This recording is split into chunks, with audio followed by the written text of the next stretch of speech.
Defence force यानी IDF ने Iran पर हवाई हमले किए हैं। ईरान की राजधानी तेहरान पर इजराइल ने हमला किया। तेहरान के कई हिस्सों से धमाकों की आवाजें सुनी गई हैं। इजराइल के एयरफोर्स ने ईरान के परमाणु कार्यक्रम और सैन्य ठिकानों को निशाना बनाकर हमला करने की बात कही है। इजराइल के पीएम बेंजामिन नेतन्याहू ने कहा है कि इस ऑपरेशन को राइजिंग लॉयन नाम दिया है। ईरान के पास परमाणु बम बनाने के लिए पर्याप्त यूरेनियम जमा हो रहा है, इसलिए ईरान को परमाणु हथियार बनाने से रोकने के लिए कार्रवाई की गई है।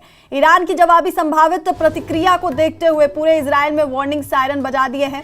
इधर ईरान ने भी इमरजेंसी घोषित कर दी है। साथ ही ईरान के 4 टॉप अधिकारियों की मौत की पुष्टि की गई है।